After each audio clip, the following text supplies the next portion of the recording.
Calculation. पहिला असतो I V set.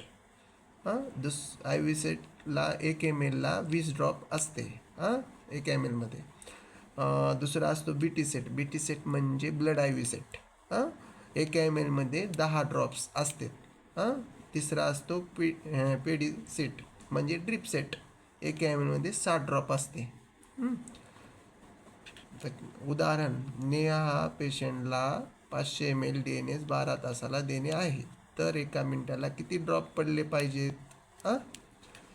तर त्याच्यातला एक पहिला I V set 500 ml DNS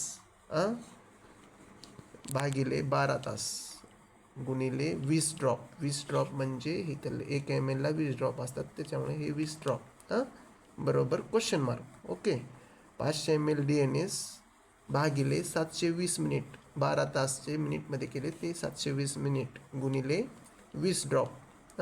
बरोबर उत्तर आले 13.88. म्हणजे 1 मिनिटाला 14 ड्रॉप पडले पाहिजे, तर 12 तासाला DNS 500 ml जाते.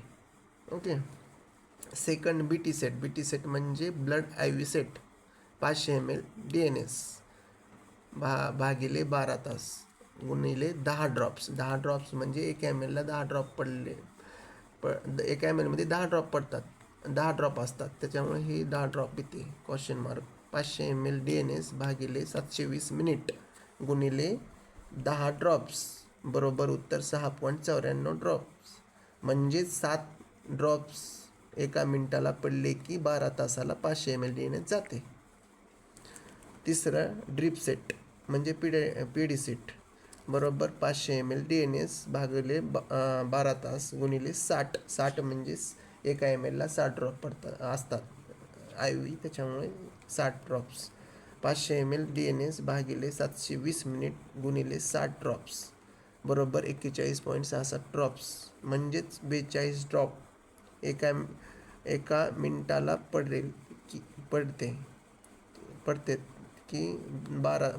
की 12 तासाला 500 ml DNS जाते.